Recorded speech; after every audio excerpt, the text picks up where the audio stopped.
Salut tout le monde, bienvenue. Je suis très contente d'être avec vous aujourd'hui pour un nouvel épisode de Chat avec moi, Makena. J'espère que vous allez bien, que vous passez un bon week-end. Aujourd'hui, c'est dimanche, le 9 mai, à Bruxelles. Il est presque 11 heures. Et aujourd'hui, on va aborder un sujet super intéressant qui me tient beaucoup, beaucoup à cœur parce que ça fait un peu partie de ma profession. Donc, on va parler de médias et communication, de journalisme. Et pour ça, en fait, j'ai invité une amie et une ancienne camarade étudiante à l'ESTIC, à Yaoundé, donc l'école des sciences de technologie de l'information et de la communication. J'ai étudié en 2004 ou 2005, je ne me souviens plus très bien. Bon, juste pour vous dire à quel point voilà, ça passe très vite. Donc, Olga, elle est journaliste de formation, mais en ce moment, je pense qu'elle est beaucoup plus dans la communication, elle est dans la stratégie de communication. Et donc, elle va venir et on va échanger en fait sur son parcours professionnel, personnel, et elle va nous donner en fait les raisons de ce choix de carrière et pourquoi en fait voilà ce qui la passionne en fait dans ce métier. Donc vous verrez, hein, elle a plusieurs casquettes à son titre et je pense que ça va être super intéressant comme entretien. Donc prenez votre tasse de thé ou de café, ce que vous préférez, et on va y aller sans plus tarder. Donc on va attendre qu'elle se connecte. Normalement il est 11 heures, donc c'est pour bientôt.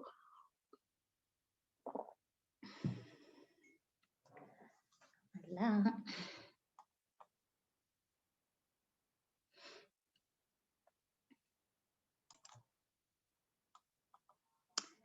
Je pense que Olga est là. Hello, beautiful. Je t'entends pas. C'est bon là? Oui, là c'est chouette, super. Voilà. Good. Oh, bienvenue. J'adore le background. C'est super, Oui, super oui, beau. oui. Ah oui, La non, c'est poussière, bien. Let love lead the way. Ça, c'est bien. J'adore. Ben, je suis super contente de te voir. Ça fait quand même un petit moment qu'on ne s'est pas vu. Hein. avant Covid, plus d'un an. Hein? Non, Oui, bientôt oui, 2 ans. pratiquement. Oui, Bientôt 2 ans. Non, oui, bientôt oui. 2 ans. Je pense que ça fait 2 ans. Je me souviens, Ouais. c'était l'été 2000. 19. Ouais, voilà. Ben, écoute, mais on se Pourtant, parle un peu de temps en on temps. est à 2 heures de l'une de l'autre. C'est Oui. terrible. Hein? Ouais, c'est vrai. Mais bon, tu sais, hein, comme c'est maintenant avec le travail, le Covid et tout le Ouais. bazar, ben voilà, c'est La ça. vie d'adulte. Et maintenant, et maintenant, les réseaux sociaux, je pense qu'ils ont pris un peu le dessus surtout. Donc, heureusement quand même, parce que ça fait qu'on a quand même les nouvelles Ouais. uns des autres. Et ça, c'est Ouais, bon. on n'est pas là, mais on est là en fait. Exactement, exactement. Alors, comment tu vas? Comment tu vas? Ça se Ça passe bien va le bien. week-end? C'est dimanche, il fait beau, il y a quand même un peu de soleil dehors, ça fait Mhm, plaisir. On attend effectivement. la grande saison. C'est nous les enfants du soleil là, quand l'été Ben oui. revient, nous on renaît. Ça, c'est vrai, ça, c'est vrai. On Quand, est quand toujours le beaucoup soleil plus. revient, nous on renaît d'office Ouais, quoi. Donc, ouais, tout à fait. Je suis d'accord ouais, avec ça toi. va. Et puis, on espère de bonnes auspices avec les déconfinements prochains. On Mhm. espère qu'on ne sera pas encore reconfinés. Donc, bref, Ah ouais. on attend que Sa Majesté Covid premier nous donne nos vies d'antan. Mais comment c'est en fait à Paris pour le moment? Parce que nous, à partir, je ne sais pas si on dit ça à partir d'hier, à compter d'hier, Depuis hier. les restaurants, depuis hier, pardon, Uh-huh. les restaurants et les bars, les terrasses en fait ont rouvert. Donc, ils Ah. ont l'autorisation d'ouvrir à nouveau. Donc, Non, ici, je crois que si je me rappelle bien le calendrier, le 19 mai, c'est plutôt d'abord les terrasses qui vont ouvrir. ah d'accord. Oui, et les bars, c'est juin, si je ne me trompe pas. Ok, donc C'est vous êtes juin. encore Donc, vraiment dans le confinement oui, profond, oui, quoi. ça dit que le 19 mai, je crois que c'est les terrasses et les cinémas, si je me trompe, parce que je n'ai pas vraiment le calendrier en tête. Mais pour l'instant, on continue d'appliquer, c'est 19 heures le couvre-feu. Tout ce qu'on a aboli, c'est la distanciation des 10 km, parce qu'on n'avait pas le droit d'aller à plus de 10 km de chez soi sans justificatif valable, genre D'accord. pour le travail ou bien pour motif impérieux. à l'hôpital, ou bien récupérer les enfants, ou bien aller voir quelqu'un qui est malade. Donc, cette limite des 10 kilomètres a été abolie depuis le début de la semaine dernière. Donc là, Mhm. on peut circuler déjà entre régions, entre villes. Mais pour l'instant, c'est toujours 19. Je crois qu'à partir du 19 mai ou en juin, ça va à 21 heures. Puis ça va aller à 23 heures. J'ai dit, bon, c'est tant mieux, hein, parce D'accord. qu'on n'avait pas l'intention de rester dans les maisons à 20 heures et voir le soleil, Écoute, moi, en et fait, voir le soleil par la fenêtre. Non, merci. Au moins, ils nous laissent l'été. Et puis, bon, s'ils veulent en septembre, octobre, quand le froid revient, on n'a qu'à nous reconfiner encore. vraiment la mentalité des gens du soleil, je suis pas sûre que Ah tout non, le monde pense de franchement, la même façon. on attend ça toute une année, quoi. C'est-à-dire que- Ben écoute, ben, on espère vraiment pour le meilleur, on reste positif en se disant que voilà, les choses vont vraiment s'améliorer dans le Mhm. bon sens. Mais voilà, moi je te connais bien, en fait, je pense, mais les gens qui nous regardent et qui nous écoutent ne te connaissent pas vraiment. Je t'ai un peu présenté, ben voilà, j'ai dit qu'on s'était rencontrés je pense que c'était en 2004 hein, ou 2005, Oh, quand on c'était était un peu étudiante à l'ESTI. oui, c'était un peu avant, oui. Parce que, C'était un peu je avant. suis arrivée à la cité universitaire, c'était en 2002, 2003. Ouais, Ah ça va être oui, c'est vrai que 2003. j'ai oublié j'ai Ah ouais, on oublié était cette très jeunes, étape hein. de la vie. Mais tu vois, On ça était remonte très à jeunes, tellement hein. longtemps que, oui, ben voilà. Donc, je vais te laisser en fait te présenter. Comme ça, les gens voilà, vont essayer de le faire le plus succinctement possible. Ben, tu es Moi, de quelqu'un me qui... présenter. Est-ce que moi-même, je me connais même? Écoute, moi, je Est-ce que peux je le me connais faire, vraiment? mais ce sera ma vision, tu vois, qui n'est pas forcément peut-être la façon, tu vois, dont tu préfères être présenté. Donc, je te laisse le soin de le faire. Ah bah, je sais pas vraiment, à part mon nom que je connais vraiment, là, le reste là. Bon, qu'est-ce que je veux dire? C'est une question qui me, je sais pas toujours vraiment quoi dire et quoi ne pas dire, parce que bon, en même temps, même ça peut être très large, ça peut être très rétréci. Mais bon, je Mhm. m'appelle Olga Tillon, ça au moins c'est sûr. Ben oui, Bon, on donne son âge. Mais moi, je peux vraiment avec l'âge, j'ai 37 ans. ok. Euh, je suis camerounaise d'origine. Alors, qu'est-ce que je fais? Je suis maman d'un petit garçon. Je suis maman d'un petit garçon qui a déjà 10 ans. Je suis journaliste de formation, mais depuis quelques années, j'ai beaucoup plus viré dans la communication et dans le cinéma. Je suis installée en région parisienne. J'aime beaucoup manger, mais ça se voit pas, je mange beaucoup. Par contre, j'aime beaucoup moins cuisiner. Je suis issue d'une grande fratrie j'ai 7 frères et sœurs. Je suis en troisième position. D'accord. Qu'est-ce que je vais dire encore? J'aime tout ce qui est plus ou moins lié au monde des arts et de la culture. C'est un peu mon domaine. Tout ce qui a trait à l'art et à la culture, je suis fan. Je suis pas très ordonnée comme personne, mais bon, je m'en sors jusqu'à présent. Et puis j'aime rire, j'aime un peu, je suis un peu désordonnée sur les bords, mais pas trop. J'étais une élève sage Ça à ne se voit l'école. pas, hein. Et à part ça, je sais pas, j'aime beaucoup de choses. Bon, le sport, avec le temps, j'aime beaucoup plus le voir que le pratiquer. Ok, J'ai beaucoup pratiqué le tennis quand j'étais adolescente et quand j'étais adolescente et dans l'enfance. Je fais même un peu de compétition, mais avec d'accord. le temps, je suis plus très, très sportive. Mais tu vois ça, par exemple, je ne savais pas. Non. Ouais.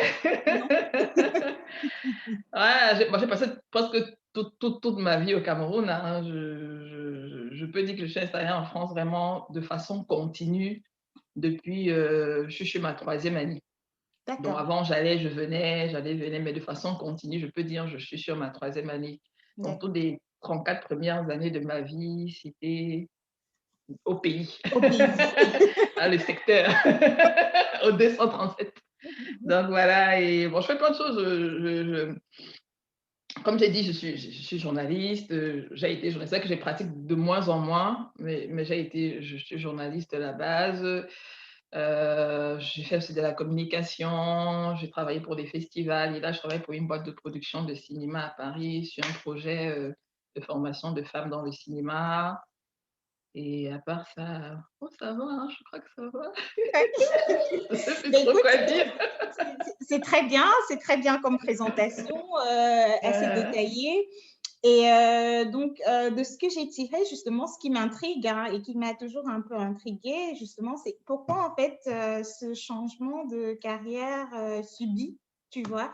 Après, comme tu l'as dit, tu as vécu pratiquement toute ta vie au Cameroun et tu étais Mhm. journaliste quand tu y étais. Mhm.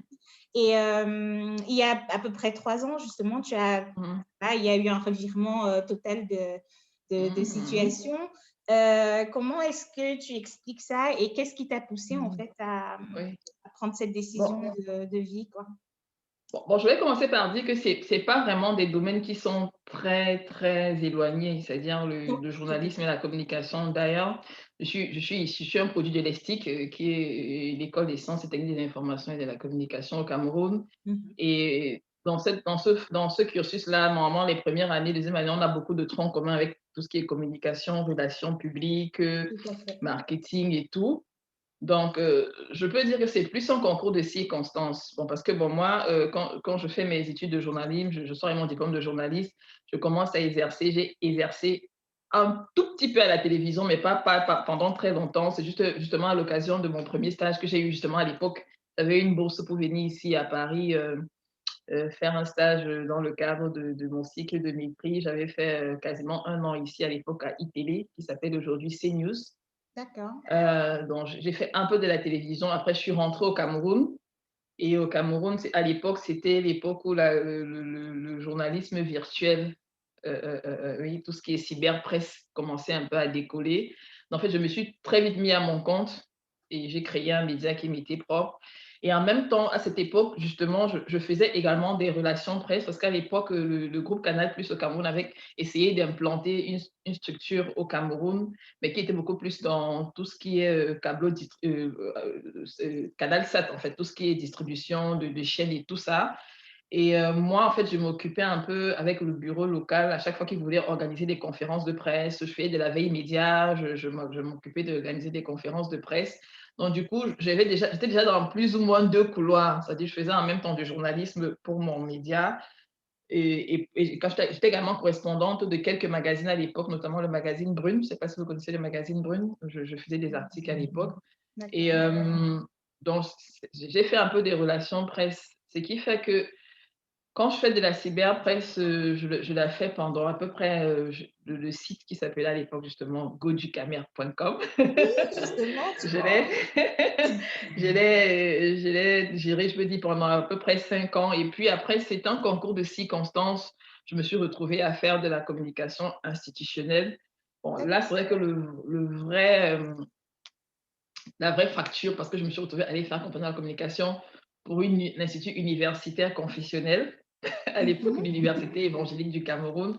Donc, je me suis complètement retrouvée dans ça parce que mon média, il se portait, je peux pas dire qu'il se portait pas, il se portait bien, mais ça nourrissait pas son homme. Toutes mes économies passaient et puis c'était encore à l'époque, c'est pas comme maintenant où vraiment il y a le boom du Ouais, tu peux avoir digital, la promotion les gens créent sur les les chaînes réseaux YouTube, sociaux. ils peuvent se faire de l'argent vraiment. À l'époque, on n'existait même pas. Tout ce qu'il y avait comme aide au Cameroun à la cyberpresse, tout ça, c'est-à-dire on n'avait pas accès, même pour avoir Mhm. des annonceurs. On dit, oh, ton truc est bien, c'est bien, machin, tout, mais donnez-moi de la. Give me money. Il n'y avait pas d'argent. Donc, du coup, moi, déjà dit, je ne vais pas tout ce que je gagne comme argent en faisant mes relations presse de côté et tout ça, je ne vais pas tout le temps réinjecter. Du coup, je me suis dit, bon, je mets d'abord le projet en stand-by, un projet qui se portait d'ailleurs très bien. Et puis, donc, D'accord. c'est comme ça que j'ai dit, bon, je commence d'abord par travailler pour quelqu'un pour me faire un peu de l'argent à moi. Bon, entre-temps, j'ai eu d'autres obligations. Et comme à l'époque où j'étais journaliste, je faisais beaucoup de journalisme culturel. Parce que, comme j'ai dit, je suis très intéressée par le monde de la culture. Donc, ce qui fait qu'en général, je fréquentais beaucoup les festivals, tout ce qui est spectacle, mais beaucoup plus cinéma. C'est Mhm. donc comme ça que par concours de circonstances, comme à l'époque, il existait toujours au Cameroun un festival qui s'appelle Festival Écran Noir, qui est un peu dans la région Afrique centrale, le plus grand festival francophone d'Afrique noire, Afrique centrale beaucoup, parce que bon, il y a le Ouais. festival qui est le plus grand. Et j'ai donc commencé à. Je côtoyais beaucoup ce festival-là, même quand j'étais étudiante. Je me rappelle même ma soutenance de sortie de l'école. J'avais fait en télévision, j'avais fait un magazine sur la place du documentaire dans le festival de cinéma et tout le reste. Donc, j'étais vraiment très focus cinéma, même quand j'étais à l'école de journalisme. Mhm. Donc, ce qui fait que quand l'occasion s'est présentée, on m'a offert cette opportunité de travailler pour le Festival d'Écran Noir. Donc, c'est comme ça que j'ai vraiment fait mon virage dans la communication, vraiment. Mais je n'avais pas l'impression de quitter vraiment Ben le non, monde de mais journaliste. Sauf que maintenant, d'habitude, c'est moi qui allais chercher les informations dans les festivals. Mais là, maintenant, j'appelais mes amis journalistes pour dire, venez parler de mon venez parler événement. de... Ouais, Et c'est ouais. moi qui filtrais l'information. En fait, j'avais changé de camp, en fait. Donc, je suis maintenant Mhm. allée de l'autre côté. Et Dieu, j'ai dit, non, ne parlez pas de ça, parlez de ça, mettez ça en avant, voilà ce qu'on a fait, voilà, vous n'avez pas fait un bon rendu, notre conférence de pause, vous n'avez pas dit qu'on a fait ça, ça a arrangé, commençait à être un peu le rôle que j'aimais pas avant. Ouais, ouais, ouais. Mais je Donc, te coupe c'est... pas, hein, mais j'ai une petite anecdote parce que je ne sais même pas si toi tu t'en souviens, mais moi ça m'a toujours marqué. Tu sais, quand on était étudiante à l'ESTIC, moi je faisais relations publiques, pas journalisme comme toi, et on avait eu un devoir une fois, c'était en production justement cinématographique, un truc, on devait faire une mise en scène pour vendre un produit. Et en fait, moi, j'étais vraiment, j'étais à la Out. masse. Et je me souviens, je suis allée te voir, en fait, et je t'ai parlé, en fait, tu vois, de l'exercice et tout. Et en fait, on a travaillé ensemble. Et at the end of the day, je pense que j'avais eu la meilleure note, Ah bon? tu vois. Je te jure Oui, que je me rappelle même je pas. me souviens pas le nom du professeur, mais je peux retrouver. Mais moi, en fait, ça m'a marqué. Et dès ce moment, en fait, je t'appelais la scénariste, bizarrement. Mais Ah ouais. mais à chaque fois, je disais toujours Olga, la scénariste, tu vois, la metteuse en scène.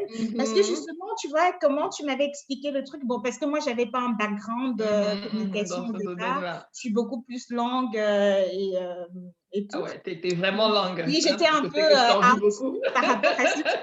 Et du coup, tu vois, voilà, d'avoir fait cet exercice avec toi, en fait, tu vois, moi, en fait, ça m'a Ça t'a réveillé un peu marqué.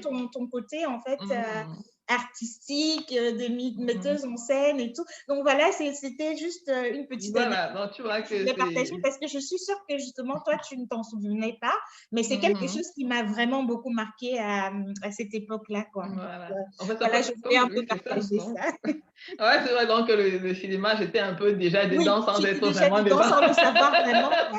Voilà. Super. Donc, c'est comme ça que je disais, et puis j'ai commencé à travailler avec le Festival Écran Noir. On a travaillé Ouais. en 2015, 2016. Je crois que j'ai fait 2 éditions, ou 3 éditions, Mhm. je crois, oui. Et puis après, j'ai eu cette opportunité de travailler sur ce projet ici, mais c'est rentré en fait le projet m'a trouvé en fait en route dans un processus d'immigration que j'avais déjà entamé, que j'avais entamé à partir de 2015, parce que bon, j'étais au Cameroun, mais j'étais plus vraiment là, quoi. Tu avais des envies d'ailleurs. Oui, en fait, mon autre milieu est très petit.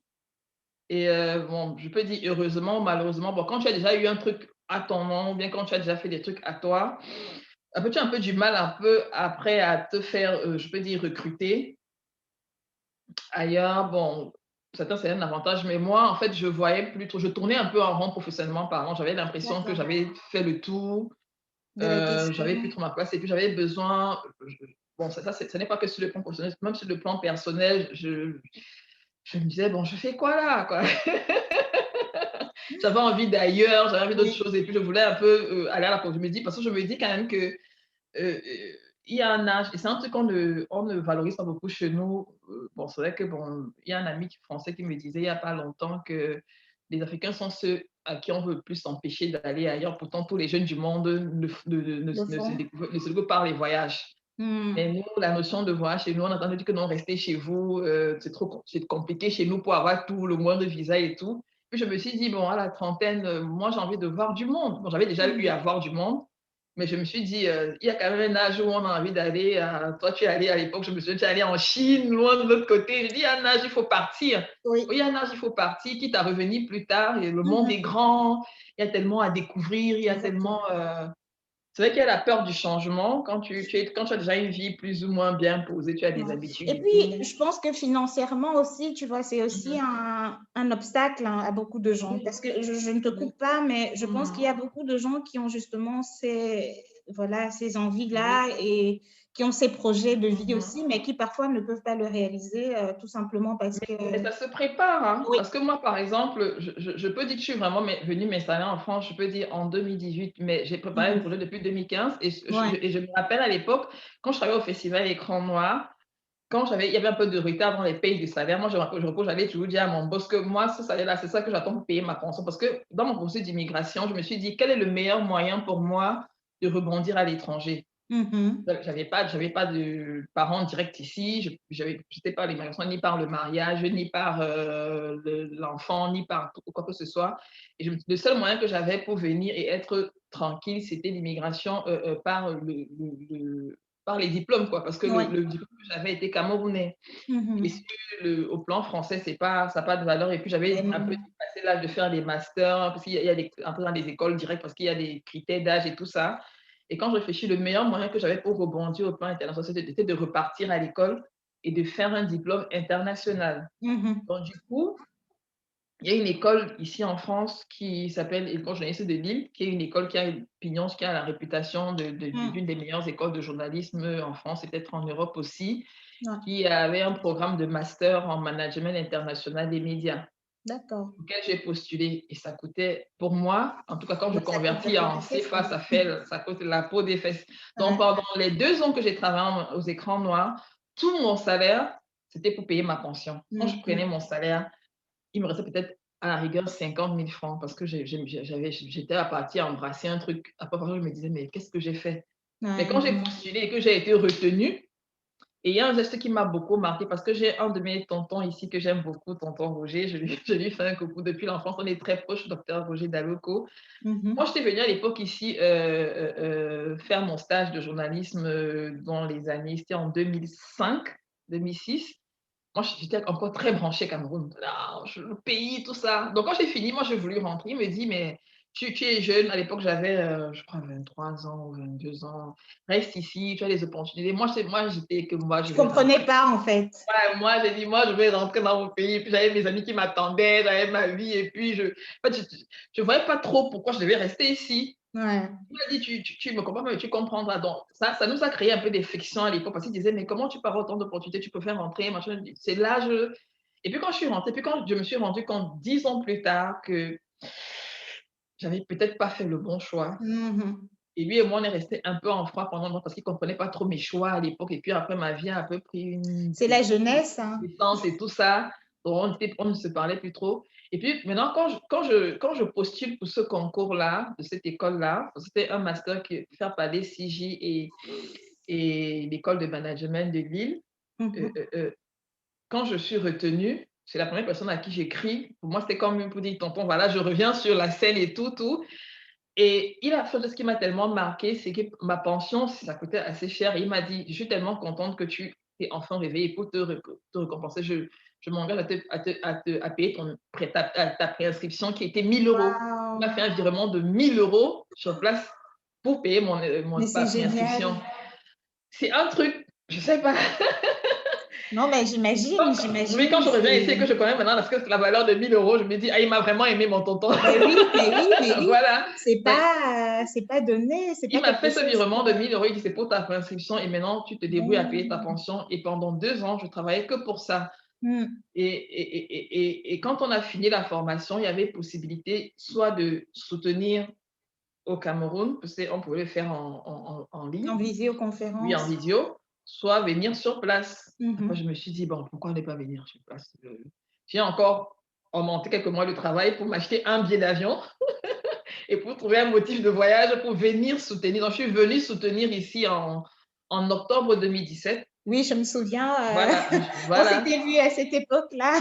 voilà. Je suis venue soutenir. Voilà, je me rappelle de ton champagne que tu m'as. Ben oui, parce que j'étais tellement fière de toi. Mais parce que moi, tu vois, j'aime bien les gens, tu vois, Voilà. voilà, qui vont chercher les Voilà. choses. Ouais, je suis venue soutenir. Quand je viens de soutenir, et là, justement, là, c'est dans la boîte pour laquelle je travaille. C'est un monsieur, justement, que je rencontrais à l'époque quand je faisais des articles. Quand j'étais journaliste, je venais faire des articles au festival Écran Noir, parce que c'était un producteur qui était souvent invité au Cameroun. Il venait animer des masterclass, travailler avec des jeunes cinéastes camerounais. Et on avait sympathisé, mais on s'était perdu de vue complètement, quoi. C'est-à-dire, genre, 7 ans, 8 ans, on n'avait plus de nouvelles. Et en 2016, quand je vais au Burkina Faso, dans le cadre de mon travail, il y a eu une espèce de désordre dans les billets d'avion. On s'est retrouvé bloqué à l'aéroport de Casa pendant, je crois, 3 jours. Et puis un jour pendant qu'on revenait tout le temps, parce on était un groupe de personnes, on avait, pas, enfin, on avait eu des billets pour Yaoundé et Casa, mais maintenant nos billets de Casa à Ouagadougou, les vols étaient pleins. Et il fallait tout le temps checker. Donc, on a fait quasiment 3 jours sur place dans le hall. On dormait, on nous amenait à l'hôtel le soir, on nous ramenait le matin, il n'y avait pas de place, on nous ramenait le soir. Et puis un jour, dans les discussions, je vois un monsieur passer, je dis, mais c'est pas monsieur. Je dis, il dit, mais tu fais quoi là? Je dis, bah, il dit, bon, si je vais à Ouaga, il dit, mais je suis bloqué là. Il dit, ah bon? En tout cas, je dis, mais je serai à Paris dans tel nombre de mois pour ma soutenir. Il dit, ah bon, passe me voir alors.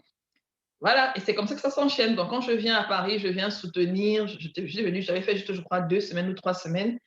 J'arrive, donc je l'appelle, je vais à Lille, je soutiens, je reviens, je suis à Paris, je l'appelle, je dis voilà. Il me dit, ah, ok. Et puis, il me dit, puis j'ai un projet que je veux remettre. C'est comme ça que ça se.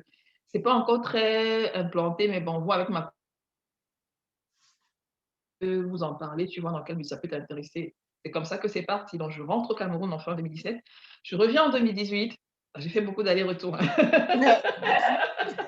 Je reviens en 2018, je commence un peu à travailler sur le projet, mais le visa que j'avais, c'était un visa, on appelle ça des visas de circulation. C'est des visas qu'on donne généralement soit aux journalistes, aux gens qui voyagent beaucoup, pour ne pas tout le temps aller prendre des visas, soit oui, en fait, c'est un visa, mais tu ne dois pas rester plus de 3 mois, D'accord. plus de 90 jours sans rentrer chez toi et revenir. OK. Voilà. Donc, du coup, je suis restée 2 mois. J'ai commencé un peu à m'intéresser au projet, mais il fallait que je rentre encore au Cameroun pour être. Parce qu'il y a un truc que j'ai toujours prié Dieu et j'ai toujours dit que je ne veux pas me retrouver en Europe en situation Sans immigrée. papier. J'ai vu la galère, j'ai entendu des histoires. Ouais, ouais, c'est horrible. Je me suis dit, Seigneur, si je ne peux pas être ici, bien, je rentre au pays. Ou bien, il y a les pays d'Afrique, là, il y a Côte d'Ivoire, il y a d'autres pays où on peut se déployer, mais vraiment quand je vois ce que les gens ont ici comme pression mentale, pression psychologique, économique, même sur le plan de la santé, ça affecte tellement les gens et ça bouffe tellement dans leur vie des années et des années que tu te dis, est-ce que ça avait valu la peine? Bon, certains sont heureuses, mais pas tous. Non. Donc, je ne voulais pas passer par cette case. Donc, j'ai préféré donc rentrer au Cameroun et on a entamé une procédure ici d'immigration par le travail. En fait, je suis venue ici, donc je suis rentrée au Cameroun, on a entamé une procédure.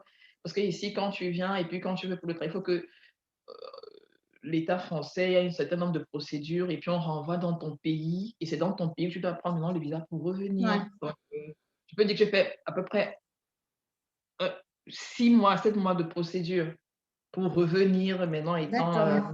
Voilà. Donc, c'est comme ça que je m'installe en France de façon entre guillemets définitive et que commence à travailler sur ce projet-là. Donc, en fait, je suis plus ou moins toujours dans mon milieu. C'est la communication et le journalisme, il y a c'est différent, c'est clair, c'est 2 métiers différents, mais c'est des cousins, on va dire. Oui, oui, tout à fait. Et alors, justement, peux-tu nous en dire un peu plus, tu vois, Voilà, en sur quoi ce ça projet. consiste, tu vois, Ouais, concrètement, ton boulot voilà. en ce moment, le cinéma, les femmes? Parce que j'ai regardé un peu, c'est 7 jours pour un film, Oui, c'est 7 comme ça jours que pour ça un film. s'appelle? Ah oui, enfin, le projet pour lequel je travaille, ça s'appelle 7 jours pour un film. En fait, c'est une opération, on peut dire, de découverte, de formation et de promotion de femmes qui désirent être plus axées dans le cinéma en Afrique. Alors, le projet, en fait, euh, il a été créé justement par cette structure-là et d'autres structures, parce ils étaient trois, il y avait un Camerounais, un Belge et un Français. Et le but, en fait, c'est de, comme son nom l'indique, c'est de pouvoir faire des films en 7 jours. Mais c'est des petits films, hein, ce n'est pas des longs D'accord. métrages. C'est des films de moins de 10 minutes. Alors, parce qu'on s'est rendu compte qu'en Afrique, c'est-à-dire quand tu parles cinéma, même ici encore, hein, c'est un peu considéré comme c'est l'amusement, puis il n'y a pas Un peu. d'école, il n'y a pas vraiment Mhm. d'école de cinéma. Après, à part quelques pays comme en Afrique de l'Ouest, parce que l'Afrique de l'Ouest, c'est quand même plus développé. Tu as des pays comme le Burkina Faso, le Bénin, la Côte d'Ivoire qui ont des Mhm. instituts vraiment spécialisés de cinéma. Au Cameroun, c'est naissant, mais c'est pas encore vraiment ça. Donc, ce qui fait que ce qui manque le plus, c'est les formations. Dans la plupart D'accord. que ce soit des actrices, des comédiens, hein, des métiers du cinéma, ils se forment sur le tas et ils le font par petites formations, des formations courtes. Mhm. Et même des formations, généralement, ici, ça coûte très cher, même des formations de cinéma. Quand tu vois, par exemple, l'INA, qui est un de nos partenaires, l'Institut national de l'audiovisuel, quand tu vois les prix des formations là-bas, tu te dis, s'il fallait que les gens payent, et en Afrique, personne ne pourrait le faire parce que ça coûte extrêmement cher. Mhm. Alors, ce projet-là se propose de faire dans des formations gratuites. D'accord. Oui, c'est un projet, on va de pays en pays, c'est itinérant. On va de pays en pays, on essaie de trouver des partenaires locaux, on lance des concours de scénarios pour femmes, parfois c'est sur des sujets libres ou bien sur un sujet imposé, et elles postulent et à la fin, on retient 10 à 12 filles avec lesquelles on organise des ateliers de formation. Alors, les ateliers de OK. formation, ils ont deux phases. La première phase, c'est bien sûr celles qui postulent, c'est pas des expertes, c'est pas des femmes qui sont très calées dans le domaine. Par contre, il y en a qui n'ont jamais fait de cinéma. Donc, on a des partenariats avec des formateurs et des structures qu'on amène, on les amène en Afrique, ces formateurs. Ils forment les filles pendant une semaine. À la fin de la première formation, de la première semaine de formation, elles réécrivent leur scénario et il y a un jury qui table encore maintenant pour choisir celle qui a gagné.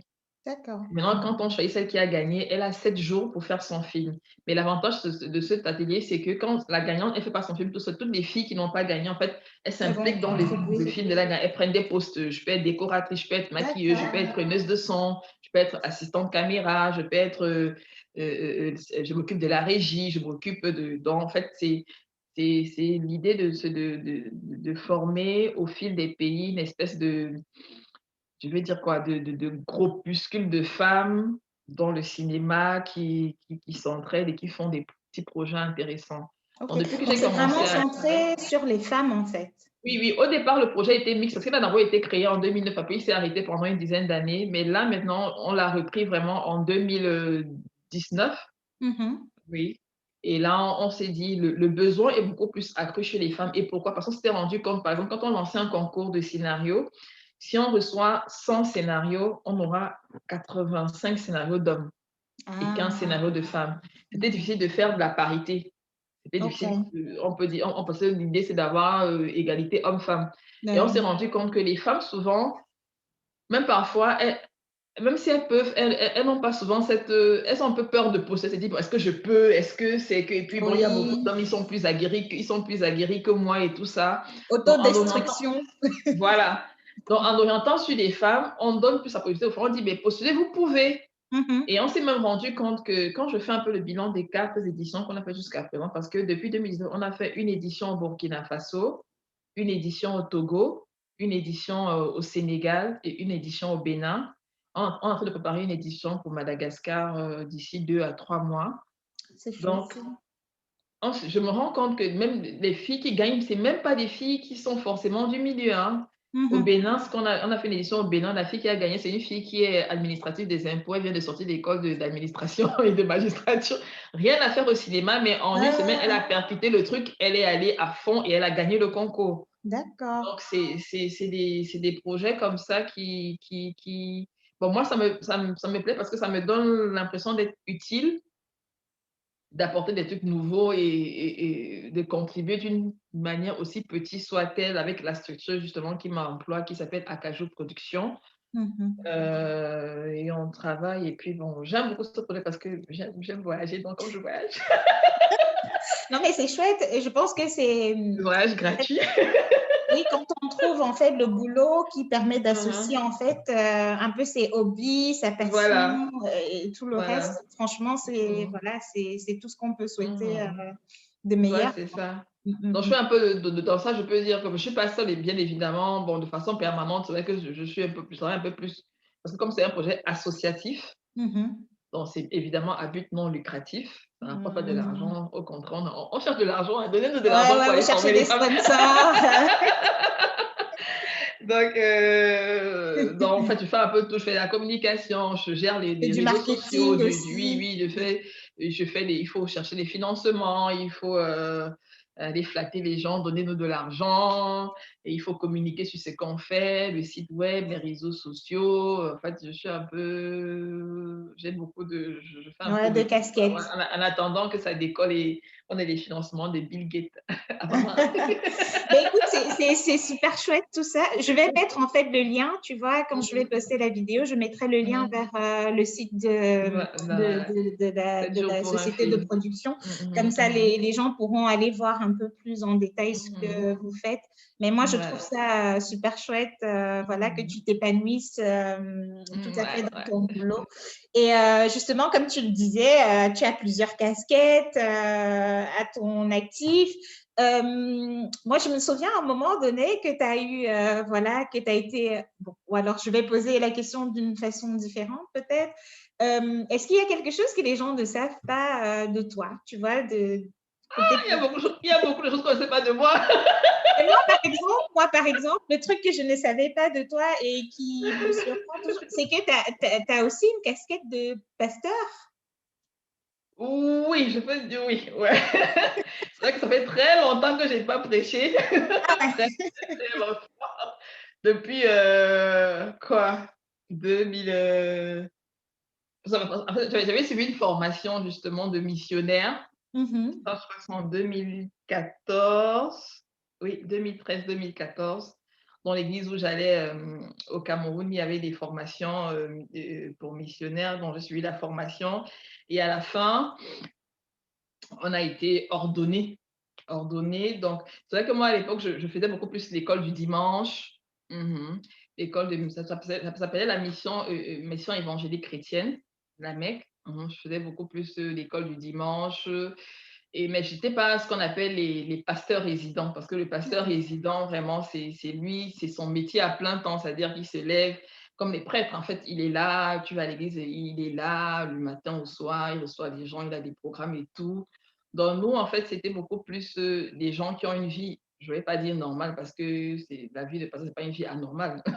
Mais non. Donc, mais c'est des gens qui ont des activités de tous les jours, mais qui peuvent, quand cela est quand Quand le c'est clergé en a possible. besoin, oui, quand l'Église en a besoin, on peut te dire, bon voilà, peut-être là c'est la semaine des femmes, il faut des enseignements, bien peut-être on veut un programme pour jeunes, pour ça. Est-ce que tu peux enseigner dimanche prochain? Est-ce que tu peux faire l'école de dimanche et tout ça?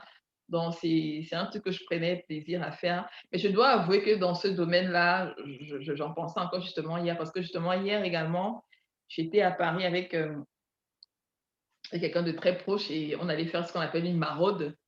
Dans une maraude, c'est des gens qui se mettent dans un coin de rue, on apporte à manger, on apporte des vêtements pour ceux qui ont fait des dons et D'accord. on prêche l'évangile. Et Mhm. je ne l'avais pas fait depuis, je peux dire quoi, 3 ou 4 ans, quoi. Donc, du coup, hier, je me suis dit, oh, j'avais l'impression de me réconcilier un peu avec. Et oui, c'est vrai que j'avais même peur souvent même de donner d'approcher les gens parce que j'étais plus tellement habituée à approcher les gens. Je dis, ah, Seigneur, vraiment, ça dit que si on s'est mis là, c'est pas même que je vais me porter la veste pastorale un jour, la honte vraiment, ton enfant et tout. Donc, c'est un pan de ma vie que je dois avouer qu'avavec les années, je l'ai un peu négligé. Mhm. Oui, parce que bon, moi, j'avais pas. Comme on dit, dans la maison de Dieu, il y a beaucoup de couloirs. C'est-à-dire, mais tout le monde est important. C'est-à-dire que la tête est importante, l'ongle est important, l'oreille est importante, l'œil est important.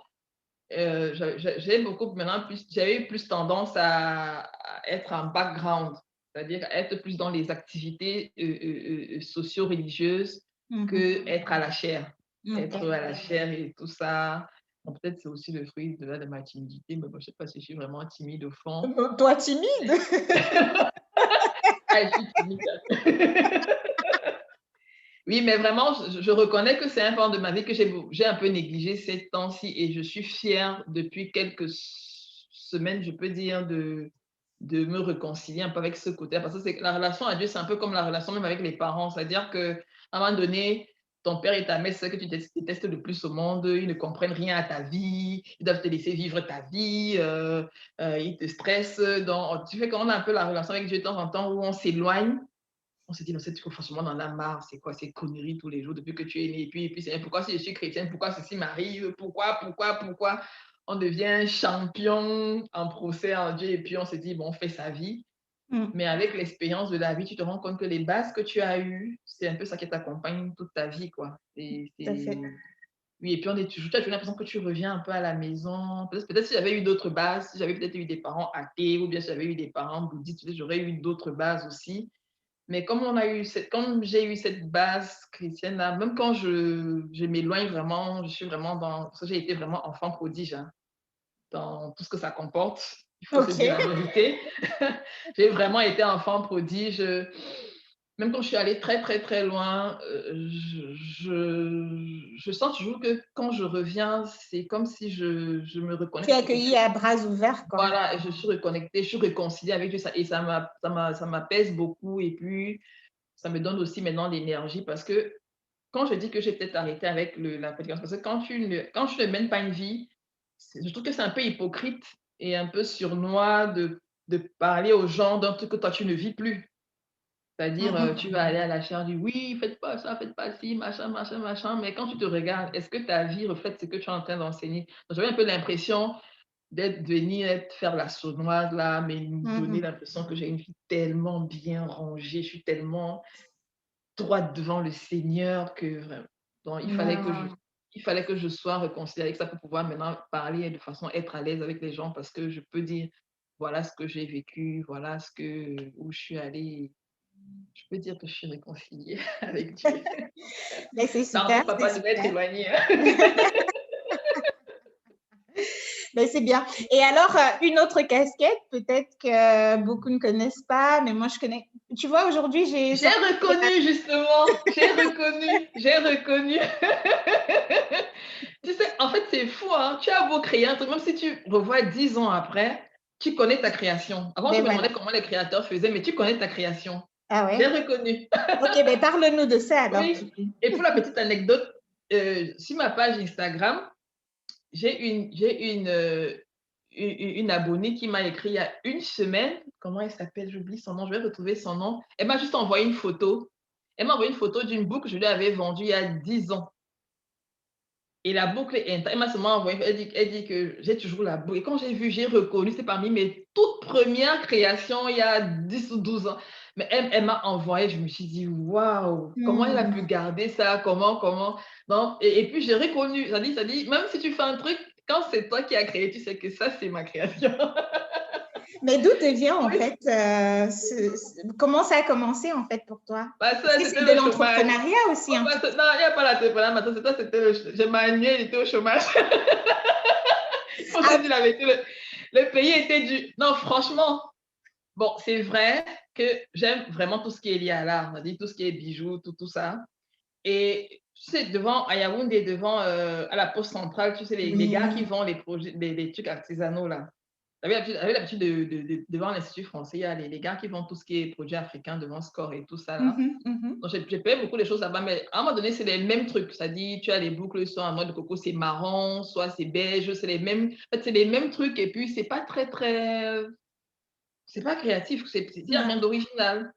Donc, du coup, à une époque de ma vie où justement, c'était très compliqué pour moi, même financièrement, même au plan professionnel. Bon, je tournais un peu en rond à la maison. Et puis, un jour, je me rappelle, j'avais été fille d'honneur au mariage d'une amie très proche, Mirabelle.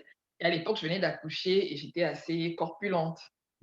Donc, quand le temps a passé, je crois que c'était 1 ou 2 ans, et la robe était devenue évidemment trop grande pour moi. J'avais repris mon poids d'avant. Mhm. Et puis, je me suis dit, bon, je vais me fabriquer une boucle avec ce tissu. Donc, je l'ai détaché la robe, et puis je crois que j'ai encore cette photo, je vais te l'envoyer, ça peut t'aider pour l'illustration. Ah. Donc, la photo de ma toute première création, je l'ai bricolée vraiment un truc bricolé, et je l'ai mis sur moi. Et puis ma soeur me dit: «Ah, qui t'a fait ça?» Je dis: «Ah, c'est moi». «Ah bon? Bah, c'est beau, hein, fais pour Fais-moi moi». pareil, ouais. Voilà. Je dis, et puis ma soeur est styliste. Et c'est Virginie, elle est styliste. Et donc, elle a énormément de chutes de tissus, c'est-à-dire que quand tu vas dans son atelier, elle en a énormément. Donc, elle m'a dit: «Non, fais-moi un bijou». C'est comme ça que je fais pour ma sœur. Après ça, son ami voit, c'est: «Ah, c'est ma sœur qui fait». C'est comme ça que j'ai Ah! commencé et vraiment je ne m'y connais c'était à la main, j'ai jamais appris nulle part. Mmh, mmh, Mais mmh, c'est mmh. clair que quand je vois ma première création et ma 10e création et ma 50e création, c'est le jour et la nuit, parce que je me suis affinée avec le temps et tout ça, mais j'ai jamais, que ce soit et les tutos, j'ai rien nulle part. Donc quand je fais ça Mmh. et puis maintenant j'ai un ami ici, Ghislain, à l'époque j'étais au Cameroun, il était ici et puis, il me dit: «Mais bon, toi tu vois, tu fais mais crée une page sur Facebook, tu postes tes trucs».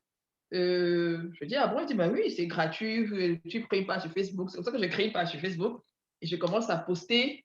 Quand je fais une boucle, je filme bien, je poste, mais franchement, je vendais pas à l'époque, je vendais pas. Je faisais pour Mmh. des amis, pour l'ami d'une amie, Pour la pour la voisine, famille, pour mmh. voilà.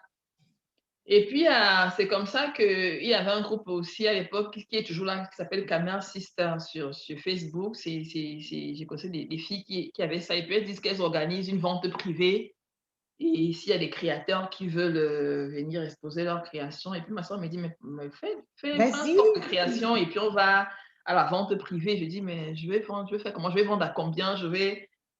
C'est comme ça que je me retrouve à faire ma première vente privée avec j'avais fait une cinquantaine de créations. J'ai encore les photos sont dans mon album sur Facebook et je me retrouve et puis sur ma table, tout tout le monde afflue et comme j'avais plein de chutes de tissus parce que ma soeur avait plein de chutes de tissus, j'avais plein de boucles différentes de tous les Mmh tissus mh. différents. C'est comme ça que je commence à créer. Puis je me dis: «Mais je vais appeler ma marque comment?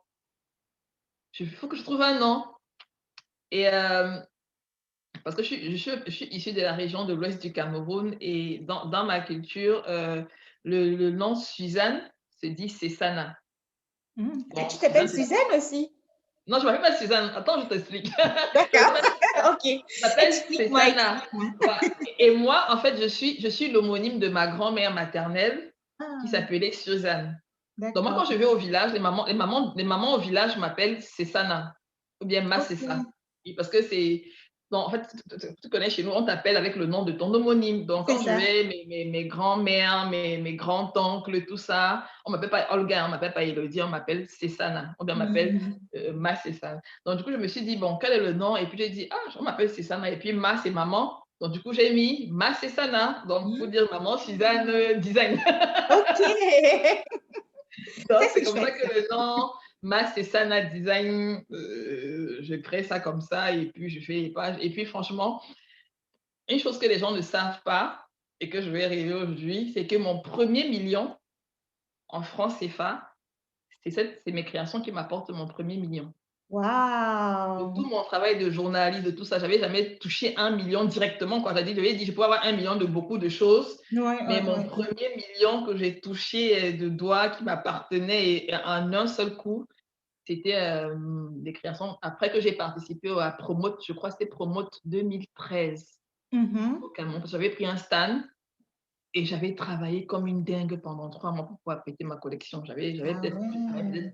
300 pièces, j'avais travaillé, j'avais même maigri. C'est-à-dire quand j'étais même devenue mince parce que voilà Tu et réfléchissais, tu voulais, vraiment sortir avec oui, je quelque chose. voulais, c'était Promote, il y a Promote, tu sais, Promote, il y a du monde et puis on nous avait Mmh. donné des stands pour les jeunes créateurs.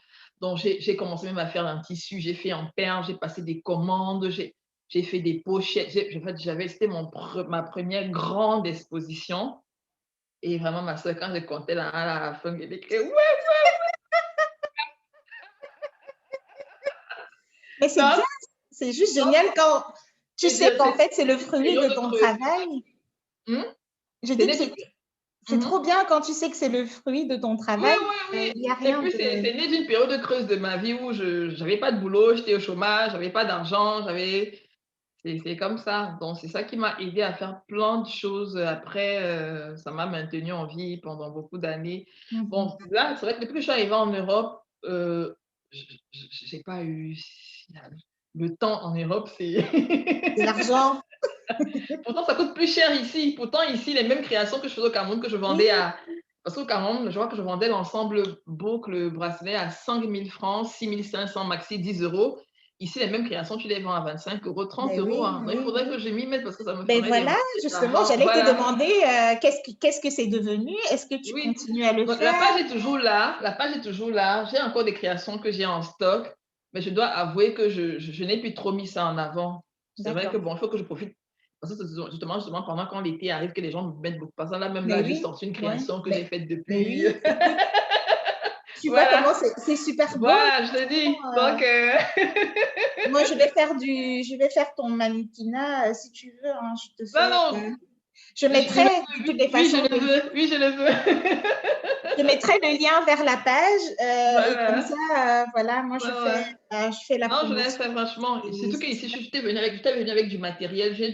Là, si je vais faire une collection, vraiment, si je fais, je peux le faire. Et Mhm, c'est vrai que je regrette un peu de ne pas avoir optimisé mon temps libre pendant le Covid. Parce que mhm. bon, avec le Covid, ça fait 1 an déjà, Ouais, même au boulot, on est en chômage partiel. Donc, c'est vrai que j'avais du temps quand même, ouais, pour le faut faire. avouer. Mais bon, j'ai Mhm, utilisé mon temps pour faire autre chose. J'aurais dû mhm. faire mes créations. Je suis Ben, pas très écoute, bonne il n'est élève. jamais trop tard. Hein, et Oui, puis, oui, c'est quand vrai que c'est. l'inspiration, elle vient, elle viendra, Voilà. tu Non, elle est vois. là. Moi, quand je vois un tissu, dès que je regarde un tissu, je commence dans ma tête, je le dessine et je commence à. Non, moi, pour ça. Et puis, même avec ma sœur, comme elle fait beaucoup dans les tenues de mariage, à un moment donné, j'ai beaucoup habillé ses mariés, les tenues de mairie ou de dos. Pour la Ah, dos, quand elle faisait les tenues, je venais faire les accessoires. d'accord. J'ai une fois eu une marché dans une entreprise au Cameroun pour la journée de la femme. On m'a commandé, c'est pas 80 pièces de. Donc, vraiment, Ah. il faut que je cherche l'argent. Cherchons l'argent. Mais, mais écoute, voilà, toi-même, tu es bien consciente du fait que voilà, ça te rapporte. Et comme tu Oui, mais l'as ça me dit, rapportait, franchement, c'est un truc qui m'a. Dans ma vie, vraiment, c'est là où je me suis dit quand même que tu te rends compte à quel point le fait d'être dans le manque peut créer, développe la créativité en fait. Ouais, mhm, ouais. Je sais que si je me remets, non, pour ça au moins c'est un truc que je sais que j'ai, sans vouloir m'enorgueillir. Je sais que je suis très créative de nature, mhm. très créative. Vous savez, quand je vois un truc, oui, je suis très créative. Ah, ben ça, c'est super. Ben, écoute, moi, j'ai vraiment hâte que tu remettes tout ça au goût du jour ou à l'ordre du jour. Et vraiment, j'espère que ça va continuer à super bien marcher pour toi de ce côté-là. Tu as dit tout à l'heure que tu adorais voyager. On sait tous hein, que pour le moment, c'est pas le truc le plus Ouais, possible à c'est pas faire ce qui est maintenant. le plus aisé à faire. Oui, mais quand tu pourras à nouveau, dans quel pays est-ce que tu aimerais partir? Pas forcément dans le cadre du travail, mais Mhm. vraiment pour t'éclater, quoi. Alors moi, je dirais les îles. Hein. Malheureusement, nous sommes les Mhm. enfants du soleil. Moi, je dis dans une île. Une île. Ah, il faut aussi l'argent pour ça. Ah, ok, on peut pas être riche aussi. Dans, je sais pas, Seychelles, île Maurice, comme les Mhm. Comores. En fait, une île. Vraiment une île Mhm. style paradisiaque là. Ça dit, tu vois les cocotiers, tu vois l'eau bleue azur. J'ai pas vraiment encore eu l'occasion d'aller dans une île. Euh, la seule île où je suis allée, bon, c'était pas dans le, c'était pas, c'est un voyage qui était beaucoup plus, par exemple, quand j'étais au Sénégal, je suis allée à l'île de Gorée, et c'est un truc qui fait Mhm. beaucoup, euh, Nice. ça fait mal, tu vas dans la maison des esclaves, c'est un parcours un peu, Oui. qui Dans le qui temps, dans affecte beaucoup, oui, l'histoire qui affecte beaucoup douloureuse. oui, dans l'histoire, où on transportait les esclaves, où on les enfermait et tout ça. Il n'y a pas vraiment le côté paradisiaque où tu es à Mhm. l'île, tu as ta noix de coco, tu as les cocotiers, tu as les beaux garçons, tu Mhm. as les filles et tout ça. Non, une île, ça c'est clair, parce que Mhm. franchement, nous, là, les enfants d'Israël, là, nous, on souffre en Europe, il fait trop froid ici. Je veux pas rêver du pôle Nord, moi je rêve de Ibiza. Mais Donc, écoute, c'est chouette. Mais du coup, alors, c'est un peu, en tout cas pour moi, hein, je trouve ça très intéressant. Parce que tu adores le soleil, tu adores l'Afrique, mais tu aimes bien aussi vivre en Europe, en France et tout. Est-ce que mhm. si tu devais choisir, en fait, où est-ce que tu aimerais réellement vivre? Où est-ce que tu vivrais et tu serais vraiment en phase avec Mhm. toi-même et tes envies et tout ce que tu souhaites? c'est un peu bizarre parce que dans la vie, on ne peut pas tout avoir. Non, c'est clair. Mais ça, c'est vraiment dans le sens, C'est-à-dire que si c'était possible, en fait. Tu vois, c'était possible. mm. Bon, ce qui est clair, c'est que j'ai passé, bon, je ne sais pas jusqu'à combien d'années j'ai encore à vivre sur cette terre. Moi, je peux dire que j'ai passé une grande partie de la moitié de ma première vie au Cameroun. Et ça, c'est un truc, c'est dans le cœur. C'est-à-dire que là où tu as grandi, là où tu es né, là où tu as tes souvenirs d'enfance, parce que en fait, c'est là où ta mémoire émotionnelle est et demeure. Même si tu vas n'importe où, c'est-à-dire qu'à un moment de temps, tu vas un peu toujours rentrer, même si c'est pour rentrer. C'est vrai que pour le pays, franchement, on énerve. Parce que je me rappelle, sur un forum camerounais, seulement j'ai lu il y a 2 jours, un forum camerounais, quelqu'un demandait, une fille demandait, elle disait qu'elle va au Cameroun dans 2 semaines, qu'elle a quitté le Cameroun il y a à peu près 15 ans. Et elle n'est plus jamais repartie. Elle est venue comme elle avait 8 ans. Elle avait 8 ans, je crois. Et elle repart au Cameroun pour la première fois à 15 ans. Qu'est-ce qu'on lui donner comme conseil? Ça dit, si tu lis les réactions que les gens écrivent là-bas, on a dit que quand je vais au Cameroun, ne dis pas bonjour, ne dis pas bonsoir. Quand tu pousses quelqu'un, ne t'excuse pas. Quand tu n'appelles pas en route, sinon, c'est pas comme en France. Si tu appelles en route, tu n'auras pas ton téléphone, on va t'arracher. Donc, on peut dire que le pays. C'est les dents, comme on dit. C'est kamikaze. On riait, mais quand tu regardes au fond, c'est vrai. C'est-à-dire qu'on a des petites habitudes chez nous qui, quand tu vois ce qui se passe ailleurs, tu es agacé. Et tu te dis, c'est quand même tellement facile de faire comme tout le monde fait, parce que c'est quand même la norme et puis tout le monde est à l'aise. Pourquoi chez nous, le moindre... parce que bon, je n'ai pas envie de tomber dans le discours des gens qui une fois, on dit qu'une fois qu'on est en Europe, vous dénigrez le pays. C'est pas qu'on dénigre le pays, c'est que tu as vu tellement simple et différent qui fait que si on appliquait ça, on aurait la vie serait plus simple, quoi. C'est-à-dire, tu vas dans un service pour un truc, quelqu'un qui est là fait ce qu'il a à faire, et puis c'est tout. On te dit bonjour, merci madame, bonsoir, et puis tu as le service, c'est des trucs élémentaires, mais chez nous, Ouais, c'est Dieu. difficile, c'est difficile. Anecdote, j'étais à l'ambassade du Cameroun il y a 4 jours.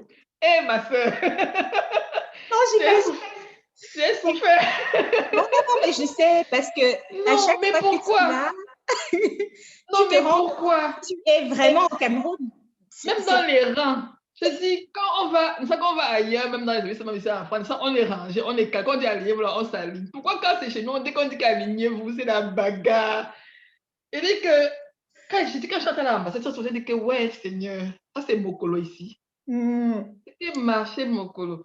Donc, le pays idéal pour moi, le Cameroun est dans mon cœur. Ça, c'est clair que, bon, je ne sais pas si je vais passer toute ma vie jusqu'à mes 80 ans en Europe parce que, bon, quand je vois comment les vieux vivent ici, bon, je ne sais pas si j'ai très envie de rester jusqu'à 80 ans.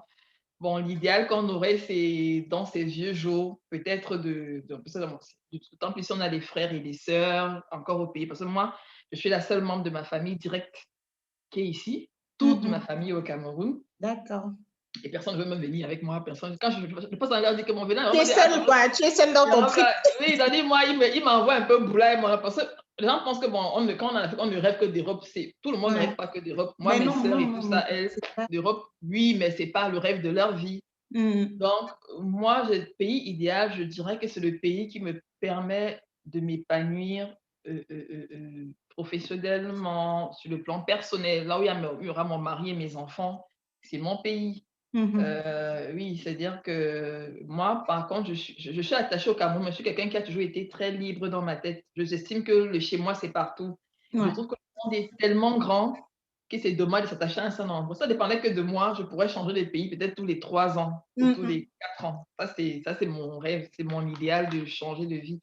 Donc, je peux être en France et après peut-être 3 ans, je sais pas, j'ai mon compagnon ou mon mari qui me dit, bon, on a une opportunité à, je sais pas, aux États-Unis ou bien au Sénégal ou bien, peu importe le pays, hein, mais ça nous fait changer de lieu. Pour moi, mon pays, c'est là où se trouvent les gens qui sont importants pour moi. Mais j'aimerais toujours le Cameroun, ça c'est sûr. 237 c'est là où on a tous nos souvenirs, quoi. Donc, justement, parlant de souvenirs, quel est le plus beau souvenir que tu gardes, en fait, par exemple, de ta vie à Bonas? Comme on a dit au début, on s'est rencontrés à Bonas. Ce secteur-là. Ce quartier à Yaoundé, eh mon Dieu, nous les enfants du portail, qui sont sortis du portail pour arriver là, parce que nous on était les enfants du portail, c'était les premières semaines, c'est le traumatisme d'abord, ça c'est sûr, il n'y a rien à faire. C'est-à-dire que moi, je me souviens, c'est un truc que je peux jamais oublier. Je crois que c'était la deuxième ou la troisième nuit. Je suis arrivée à Buenos avec ma sœur. On est arrivés tous les deux. On a eu le bac la même année. Donc, on a atterri là, on a été, c'était en janvier 2002 ou 2003. Je crois la deuxième ou la troisième soirée, j'entends une bagarre dans une chambre voisine. La fille crie, le garçon, la bagarre. Et puis je sors, je demande à mes voisins que, mais ils avaient fermé la porte. Je dis, mais ils sont en train de bagarre. On me dit, ah, celle-là, tout le temps, c'est comme. Je dis, mais comment elle crie, et puis le gars. Non, franchement, hein, j'étais comme ça, j'étais comme ça. On me dit que tu viens vraiment d'arriver. On est qu'à ça, il bagarre tous les 2 semaines, tous les 1 mois, c'est là comme ça. Il faut faire, tu vas les voir demain, ils seront encore main dans la main. Donc, moi, il y a des trucs comme ça, il y a des trucs où tu sèches ton habit, et puis tu entres dans la chambre, puis tu ressors. Il n'y a plus ton habit sur la corde, ou bien tu laisses la chaussure à l'entrée, tu sors, tu vas dedans et tu sors, il n'y a plus tes chaussures. Donc, des trucs comme ça. Donc, quand tu viens dans un milieu où on sait que les choses des gens leur appartiennent, quoi. Donc, pour moi, Bonas, au départ, vraiment, ça a été, j'étais comme ça. Je regardais tout. Et puis, et bon, mais ce qui est bien dans ces milieux, c'est que bon, il y a une telle proximité aussi qui crée une espèce de solidarité aussi. C'est-à-dire, parce qu'à l'époque, je me souviens, les gars braquaient les cités. Il y avait tellement, les cités tellement braquées qu'on a fait des comités de vigilance par cité. Tu sais, notre mini-cité Dieppe, la célèbre cité. Les habitants de Dieppe, là. C'était parmi les cités les plus top de... Voilà, on était les Blancs, on était les Champs-Élysées. Ma chambre C6, je peux l'avoir oublié. Donc, il y avait des comités de vigilance pour surveiller les gars qui parce que les filles se faisaient agresser, même les garçons qui rentraient des études, allaient au campus étudier. À un moment donné, quand j'arrivais là-bas, tout le monde voulait la lumière. Donc, on piquait au poteau. Et puis maintenant, quand la sonnette est arrivée... Tu as aussi volé un peu. Moi, je venais trouver ma soeur. Je suis venue trouver ma cité qui était... On ne nous avait pas installé les trucs. Donc, le jour où la sonnette débarque maintenant pour installer les compteurs partout, il fallait maintenant payer les factures. C'était chaud. Moi, je me souviens de mon concierge, Eric. Oui. Quand il affichait les factures à l'époque, parce que nous, on était la fois qu'on vivait là que notre père nous envoyait. C'est ça. Il y a un truc que j'ai appris à vie universitaire, c'est que c'est un truc qui nous a un peu sauvés aussi, c'est qu'on arrivait dans un milieu et on n'a pas voulu vivre comme des gens qu'on a trouvés. Parce que moi, quand on avait dans ma chambre, ma soeur et moi, on n'avait pas de télé, on n'avait pas de Genflex sur le sol. Le voisin a déménagé, qu'on a récupéré son tapis. Je me souviens très bien, un vieux tapis bleu. Hein.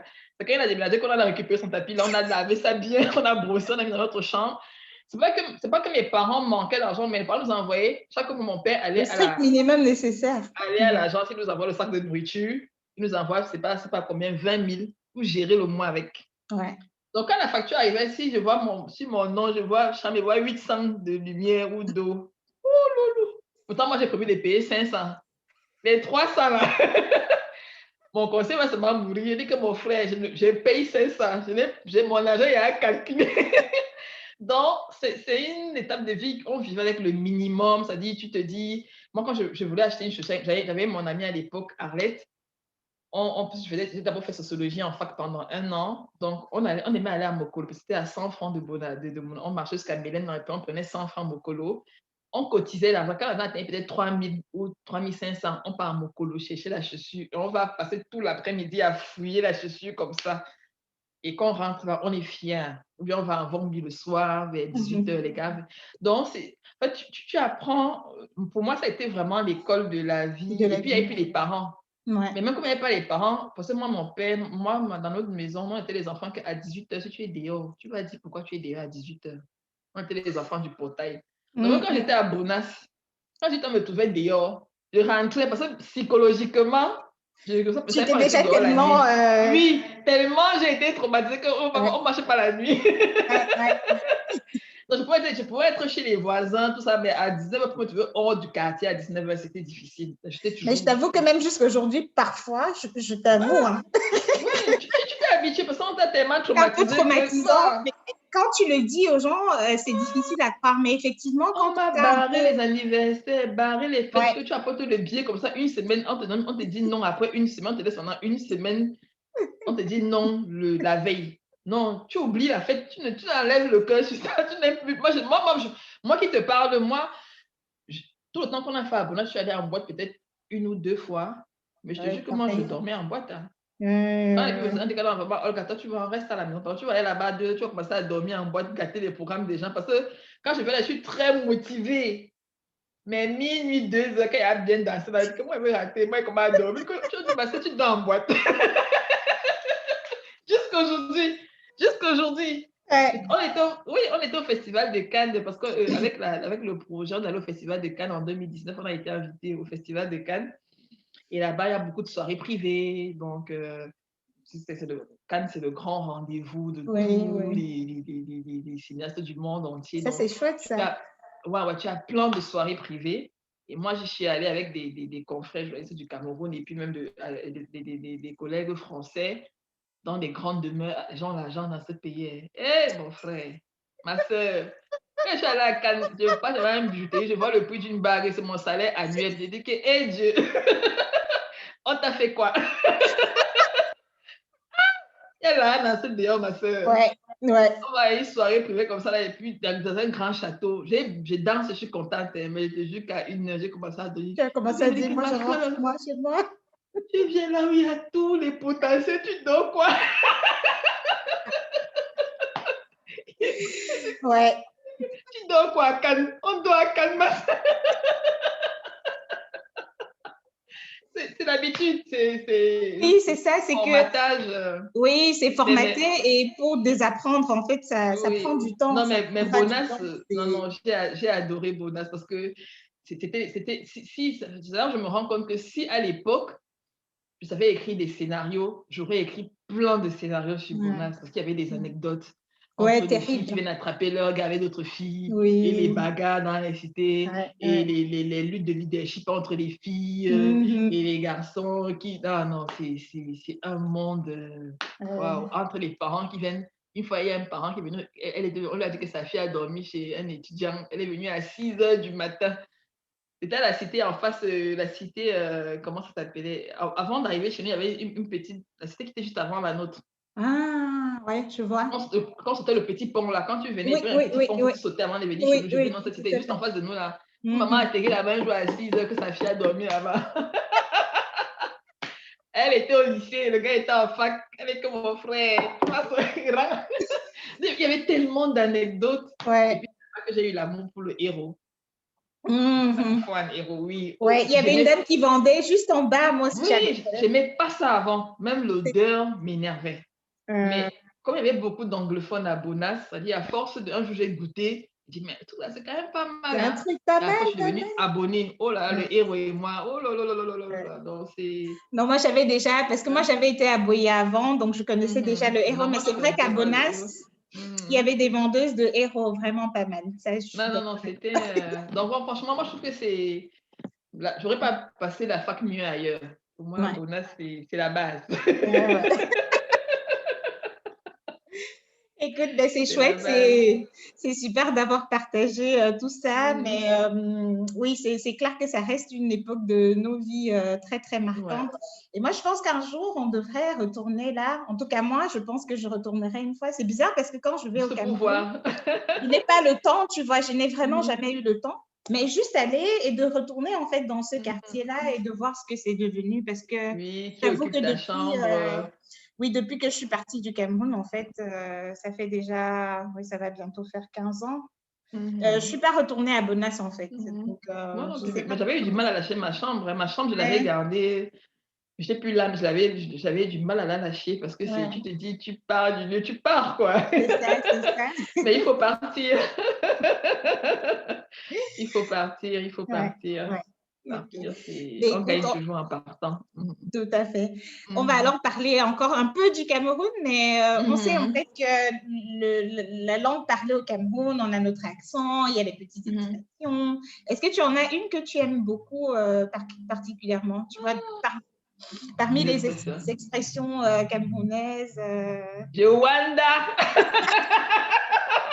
L'expression là. Ça s'appelle jowanda.com si je ne me trompe pas. Oui, mais l'expression Jowanda là, ça dit que c'est un truc, ça dit que je sais pas comment je peux expliquer ça. Il y a beaucoup, il y en a beaucoup, mais vraiment Jowanda, ça dit que c'est comme une injonction, c'est comme une interpellation, c'est comme ça traduit la surprise, l'étonnement, même la moquerie. En fait, tu peux la décliner vraiment selon le ton avec lequel tu le dis, selon l'accent avec lequel tu le dis, selon. Yeah, Wanda. Wandayance. Elle dit que même je suis en mode Wandayance, ou bien elle dit que c'est une Wandayance Wandayante. Affaire à me Wanda. Non, non, c'est vrai que c'est Wanda. Pour moi, c'est mon top.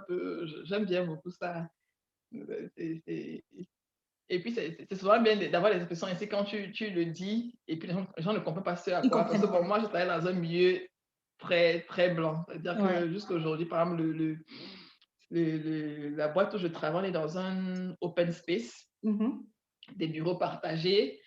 Et il y a plusieurs petites boîtes, il y a des architectes, il y a des agents des agents de chanteurs lyriques, il y a des boîtes de production, il y a des graphistes. Donc, on a à peu près, je peux dire, une trentaine dans cet open space-là. 30-35 ans, et puis je suis la seule noire. Donc, je suis dans un milieu très, très blanc. Et parfois, quand je parle, au début, je parlais, je me perdais dans les expressions. Oui, soit des expressions camerounaises, soit des trucs. Parce qu'il y a des. Quand tu essaies que tu rends compte qu'il y a des mots qu'on utilise chez nous, qu'on utilise, qui ne sont pas. Oui, qui ne sont que nous, on chez dit nous, en fait. la malle arrière. Ici, on dit plutôt le coffre de la voiture, ou bien on te dit, est-ce qu'elle a fréquenté? On dit non, est-ce qu'elle allait à l'école? Dans des expressions, tu te dis que tu te rends compte qu'en fait. Elle a fréquenté quoi? Oui, tu dis que, mais filme-moi, non? On dit non, on dit prendre une photo.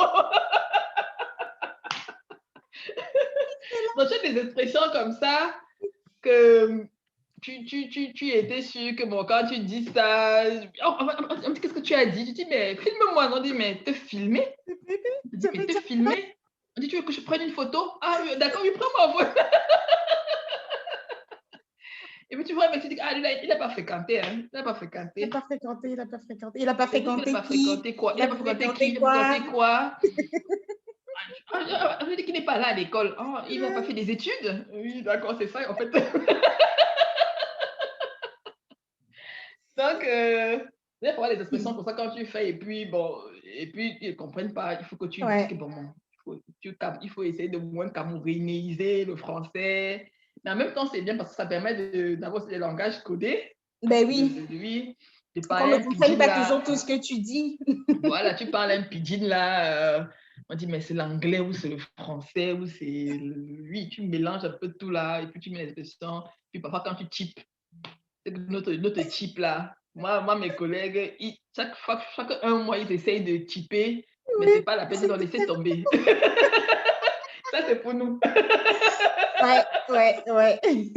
Donc, non, il y a plein d'expressions comme ça. Et qui est maman, c'est comment? Donc, ça dit que c'est son nom, c'est très identitaire. Et puis, quand tu rencontres un autre Camerounais, ça te fait plaisir de parler. En fait, quand tu es dans un contexte, c'est quand tu quittes le contexte, tu te rends compte que les trucs de ce contexte te manquent, en fait. Quand j'ai réussi à attraper un Camerounais que je peux parler un peu le langage du pays, tu es tellement contente. Oui, tout à fait. C'est Jowanda, c'est ça, c'est clair. Écoute, c'est chouette tout ça. On va tout doucement vers la fin de notre entretien. C'est super chouette et intéressant. Moi qui suis noire comme ça, là, le soleil est parti, hein, vraiment. Ouais, le soleil est de mettre un peu de lumière. Oui, voilà. Mais écoute, on te voit très bien. Hein. Ah, d'accord. Vraiment. Faut pas que... Mais c'est bien avec la lumière aussi. Attends, je vais... Je ne sais pas si ça va tenir, mais bon. On va faire avec. Hein. Ouais. Non, c'était bien tout à l'heure. Je ne sais pas comment tu faisais. Peut-être rapprocher un peu de toi. Ouais. Comme ça. Ouais. Et peut-être remonter un peu. L'écran ou la... Non, la lumière. Parce que là, Ah, elle va beaucoup plus vers le bas, donc voilà. d'accord. Oui, comme tu as fait tout à l'heure, là, Là, ça ça va. fait un peu plus. Oui, ça va mieux. Ouais. Ok. Oui. Donc, ben oui, on parlait de ça, tu vois, donc l'adaptabilité, donc comment passer d'un environnement à un autre, un contexte voilà, culturel à un autre. Est-ce que tu as des conseils, par exemple, que tu aimerais donner? Parce qu'on sait bien hein, que c'est plus compliqué quand tu es déjà adulte, en fait, tu vois, de changer de carrière ou de pays où tu vis, parce que du coup, tu as déjà tellement d'acquis et de choses que tu as inculquées en toi que c'est un peu plus compliqué, en fait, de se fondre un peu dans la nouvelle masse. Mais toi, de par ton expérience et ton parcours, est-ce que tu as, tu vois, un conseil ou des conseils que tu pourrais donner à des personnes qui se retrouveraient éventuellement dans ce type de situation? De fait. Ouais. Oui.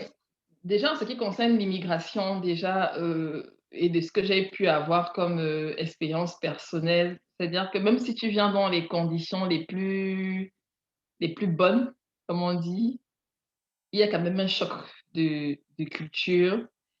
Il y a même aussi l'éloignement, parce que je me souviens dans un forum, quelqu'un avait dit une fois que si depuis que tu es arrivé en Beng, il n'y a pas encore un jour où tu as pleuré. C'est-à-dire que pleurer, puis c'est ça qui t'a dépassé. C'est-à-dire que pleurer vraiment, c'est que tu n'es pas encore arrivé en Beng.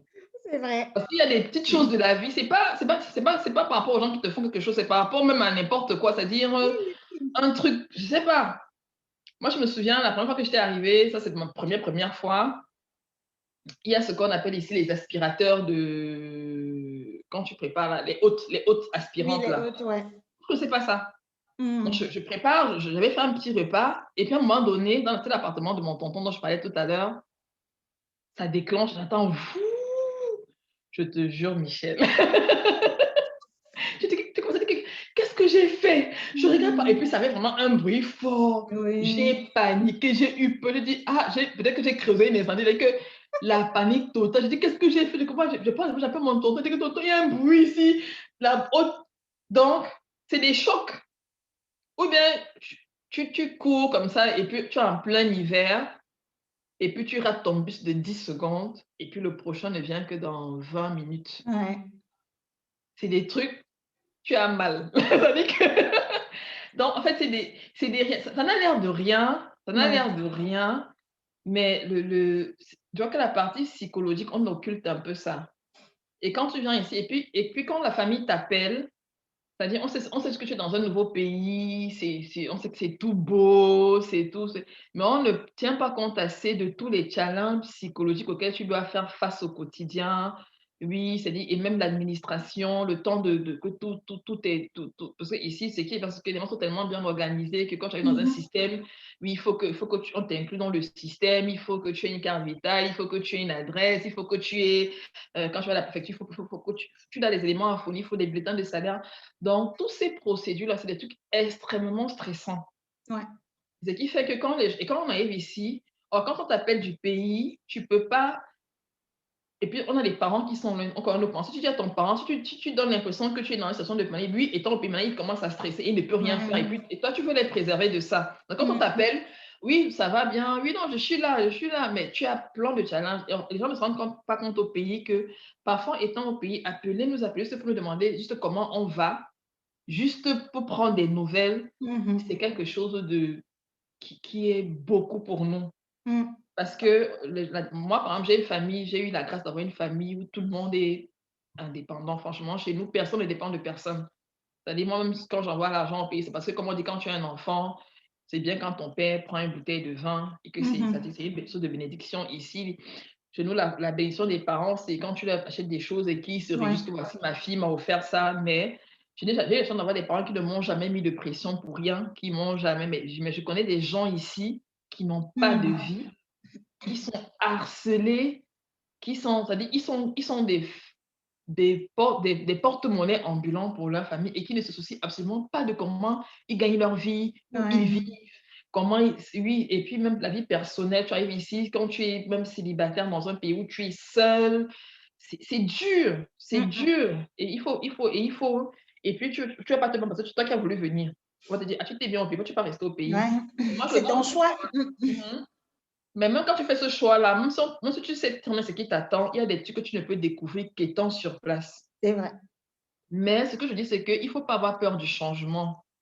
C'est vrai, moi, par exemple, quand je suis arrivée ici, bon, au Cameroun, j'avais déjà une certaine, bon, je n'étais pas super connue, mais dans mon domaine, on me Un peu connaissait quand quand même. même, J'avais quand hein. même un niveau de vie. Bon, moi, par exemple, j'avais, mon petit appartement de 3 chambres, j'avais ma mère, j'avais mes petits frères que je pouvais faire venir, j'étais bien dans mais ici, tu rentres et puis tu vois qu'avec ce que tu gagnes, tu peux te prendre qu'un 15 mètres carrés d'abord. Tu redeviens étudiante. Moi qui étais Ouais. déjà, j'étais mon propre boss, j'avais mon enfant, j'avais ma vie. Je reviens ici, je recommence. Tu dis quand je donc moi, je trouve qu'il y a 3 trucs qu'il faut faire quand il faut être prêt à redescendre. Parce que c'est clair que tu es dans un système qui est différent. Tu vas pas venir être auto à moins que tu ne fasses l'expatriation, à moins que tu ne sois, tu quittes une multinationale qui t'envoie dans un autre pays. Là, tu gardes même ton même style de vie parce que tu Mmh. arrives là, on te loge, on te nourrit. Mais quand tu arrives dans certaines conditions, même si c'est des conditions qui sont plus ou moins bien, tu es obligé de redescendre. Donc du coup, Mmh. je me suis retrouvée à être presque comme une étudiante. Vraiment au bas de l'échelle parce que Mmh. malheureusement, toute l'expérience professionnelle que j'avais eue au Cameroun n'avait aucune valeur ici. On a compté mon expérience professionnelle qu'à partir du diplôme que j'ai obtenu ici et j'ai obtenu mon diplôme ici en 2017. Donc Mmh. quand je viens en 2018, j'ai 0 année d'expérience professionnelle. Mmh. Ouais, tu recommences. Non, est-ce que tu vas te dire: «Mais non, moi dans mon pays, j'étais ça, je suis pas venue ici être machin». Ma sœur, tu vas faire ça combien de temps? C'est ça. Pour Mmh. redescendre plus bas, mais en sachant que tu sais que bon, dans 2 ans, 3 ans, 4 ans, 5 ans, voilà ce que je vise et le système est tellement bien ficelé que quand tu l'intègres bien aussi, c'est aussi l'avantage ici, c'est que c'est pas chez toi, mais ils ont quand même mis en place des mécanismes qui font que tu as quand même ton minimum. Quand tu as un minimum de décence et que tu es travailleur, tu as des choses auxquelles tu as droit, que tu sois Mmh. local ou étranger. Mmh. Ne pas avoir peur du changement. Le changement fait peur. C'est vrai que quand parfois il y a un moment, je me suis dit: «Putain, qu'est-ce que je suis venue faire ici? Je veux rentrer chez moi». Ça ne manque pas. Ça va Ouais. pas. Il y a des jours où tu vas te dire vraiment mieux chez toi. Mmh. Tu pèses le pour et le contre, tu te dis que c'est un sacrifice. Par exemple, moi, quand je suis venue, par exemple, je suis pas venue avec mon fils. Je peux pas l'amener. On dit: «Ah, tu pars, tu laisses ton enfant et tout». Maintenant, quand je vois avec le temps, ce que j'ai pu faire ici, avoir comme acquis, maintenant la route est balisée. C'est balisé pour lui aussi. Il faut Tout marcher sur à la fait. durée. Il faut pas avoir peur du changement et puis, il faut s'adapter. Franchement, je suis pas pour l'assimilation complète, mais tu peux pas vivre dans un pays et Et complètement continuer à te comporter, mmh. occulté. Oui, c'est-à-dire qu'il faut il faut qu'on passe toute notre vie à faire ça. Nous qui sommes venus et en n'ayant pas grandi ici, on va passer toute notre vie à faire la balance.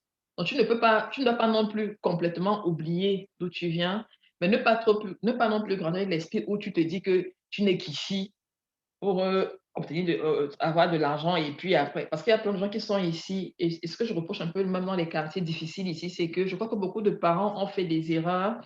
C'est-à-dire ils viennent, en France pour travailler ou bien dans n'importe quel pays d'Europe, ils ont des enfants, mais tout ce qu'ils peuvent avoir comme argent ici, ils ne mettent pas ça sur leurs enfants pour leur épanouissement. Mmh. Oui, c'est-à-dire il faut construire une maison au pays, il faut s'occuper des familles au pays. Mais les enfants qui sont ici, ils sont un peu laissés à eux-mêmes. C'est pour ça qu'ils commencent à traîner dans les cités, ils rencontrent des gars qui proposent de la drogue à vendre. Or, si l'argent que l'État te donne, bien que tu gagnes, l'enfant est dans un canevas et puis il faut pas qu'il soit éduqué avec une haine du pays dans lequel il vit. Ça sert à rien. Mmh. Tu as des enfants ici qui sont adolescents, tout ça, mais ils ont une haine viscérale du pays dans lequel ils vivent. C'est pas normal. Donc, essayons d'équilibrer. On ne sera jamais quelqu'un son pays, c'est son pays, hein. Même quand au Cameroun, quand on voit un dit que non, vraiment le Tchadien ou le Gabonais, chacun Oui, est roi chez soi. c'est Ça, ça. c'est une règle universelle. Mais quand vous êtes dans un pays qui vous donne quand même la possibilité de recommencer des vies, d'avoir des opportunités, moi je trouve que quelque part, il faut faire la part des choses et ne pas tomber dans des travers un peu. Maintenant, les systèmes, il y a des histoires personnelles qui sont plus tristes, des histoires personnelles qui sont plus gaies. Je trouve qu'on peut toujours trouver moyen de... N'ayons pas peur du changement et adaptons-nous et, et donnons aussi de notre culture aux autres, quoi. Parce que c'est... Moi, par exemple, à mon anniversaire, en mars dernier, à mon boulot, j'ai fait goûter à mes collègues le poulet DG. Ils adorent ça. Le ndolé aussi. Oui, et le jus de bissap que j'ai fait Mm. maison, quoi. Mhm. Dans des trucs comme ça, tu parles aussi de toi, on dit qu'on va mettre du Cameroun, oui, les gens découvrent aussi qui tu es, ta Ouais. culture et tout. Oui, c'est un partage. Parce que de nos jours, moi, quand je regarde mes parents, peut-être les tiens aussi, la probabilité pour qu'on se retrouve dans des pays comme lesquels nous sommes aujourd'hui, c'était pas au programme. Hein. Non, non, du tout, du tout, c'est Quand clair. je vais dans mon village, la case de ma grand-mère paternelle est en terre battue. Hein. Mais Donc, oui, mais oui. je n'aurais pas Ouais. aimé que sa petite fille puisse se retrouver à travailler à quelques mètres de distance. C'est pas que c'est le top des tops, mais il faut aussi accepter que les courbes peuvent monter et que, Mhm. oui, mais Mhm. le pays reste dans le cœur et c'est vrai que nos enfants n'auront pas peut-être le même amour qu'on a eu parce que nous, on a grandi, on a des souvenirs qui nous accrochent. Mhm. Maintenant, ceux qui sont nés ici auront, en même temps, on ne peut pas tout avoir. Ils auront Non, moins c'est de, clair. ils n'ont pas des souvenirs d'enfance liés au Cameroun. Mais bon, faire C'est avec comme quand ça, même. ce sera un peu leur vie, tu vois. Je pense que chacun, en fait, doit vivre sa vie d'une certaine façon. Et effectivement, garder ses racines, sa culture, c'est important. Mais se dire aussi, comme tu le disais, que voilà, quand on vit quelque part, il faut aussi s'adapter à la façon de vivre, à l'environnement, aux us et Voilà. coutumes de ce pays-là. Et Ouais. je partage tout à fait ton avis sur ce point-là. Et justement, tu parlais de ton enfant, de la famille, des mamans. En fait, ici en Belgique, aujourd'hui, c'est la fête des mères. Donc, Ah, d'accord. oui, voilà. Donc, c'est aussi un truc qui est un peu, parce que j'y pensais justement Décalé. aujourd'hui. C'est pas le même jour en France qu'en Belgique, Oui, aux c'est pas le même États-Unis. jour. Mhm. Donc, maintenant, Ok. ici, aujourd'hui, en fait, voilà, la fête des mères. Donc, je te souhaite une très bonne fête des mères. Oui, Voilà, est-ce que tu as un ça message aussi, hein.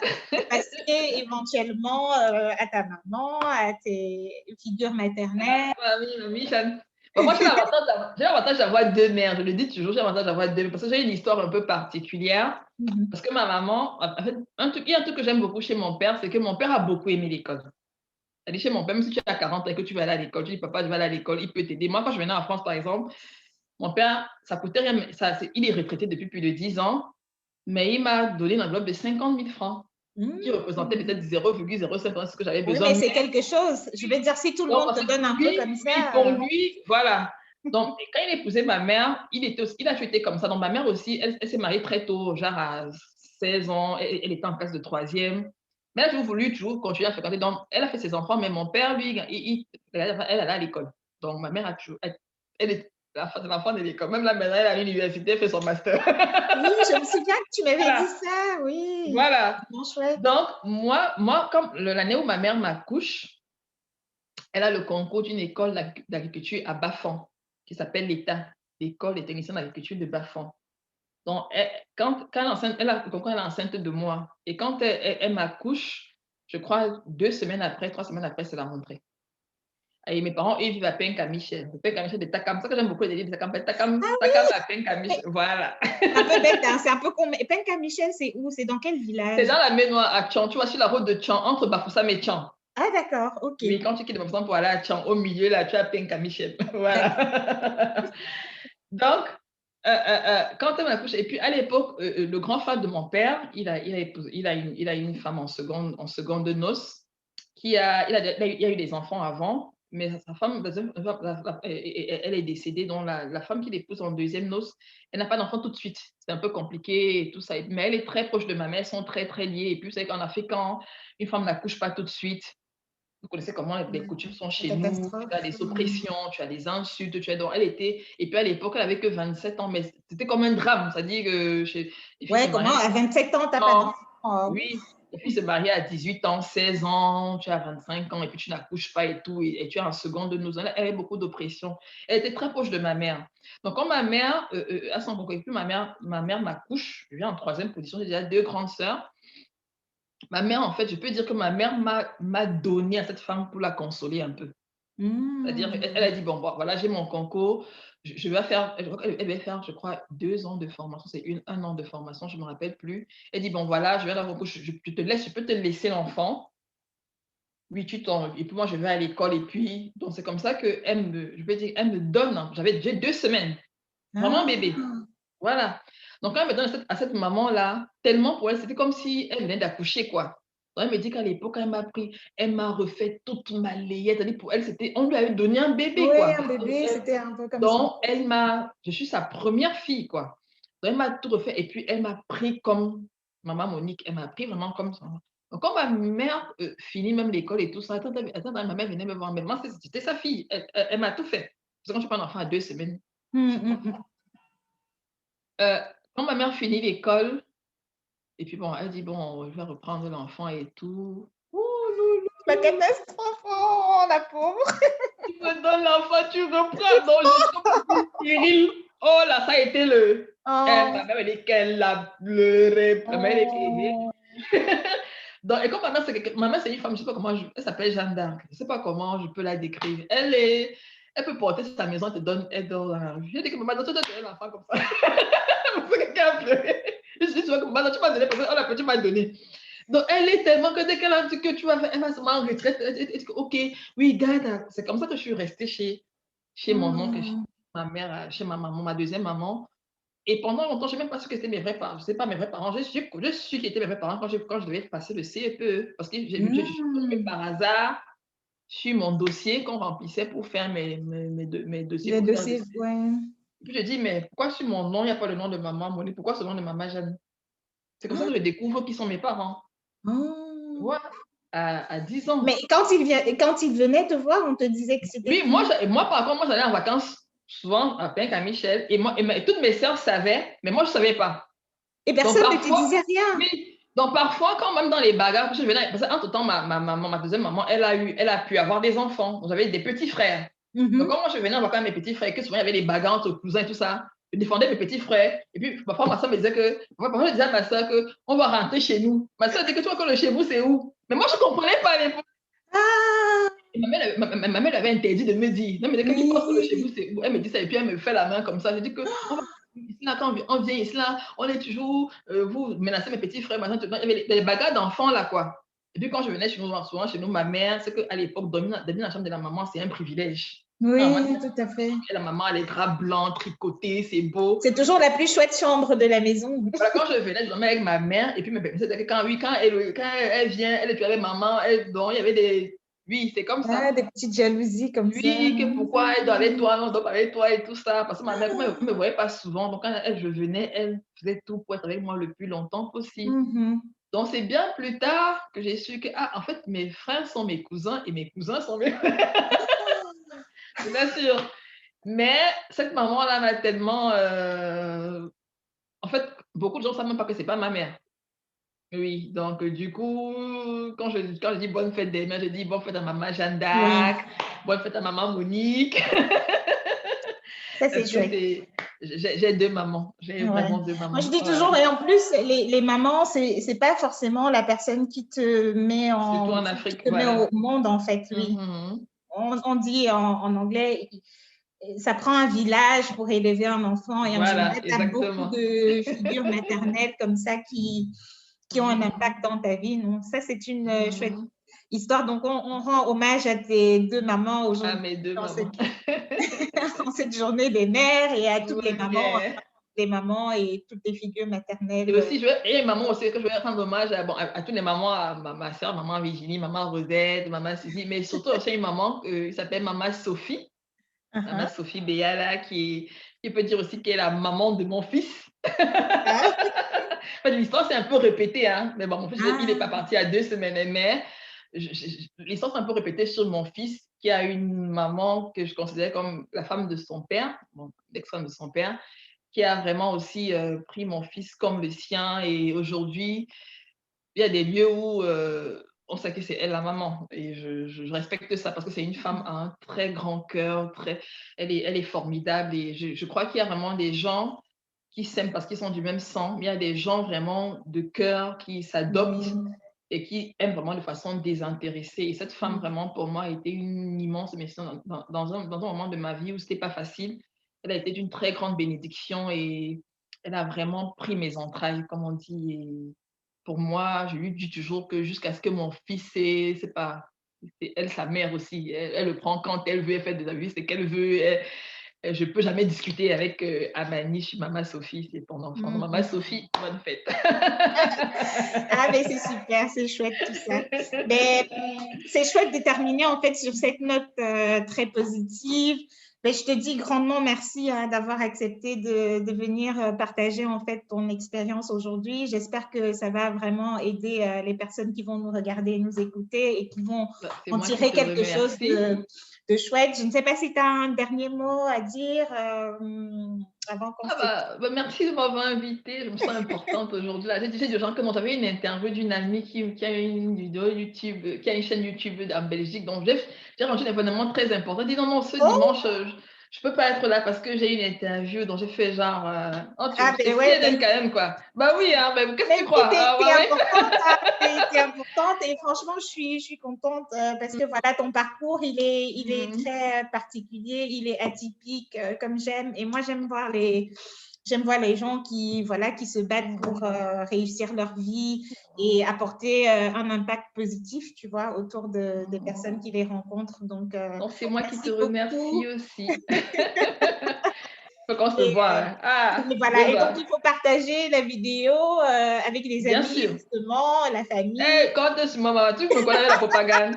Tu me connais avec la propagande, non? Quand je veux faire la propagande, là, je statue.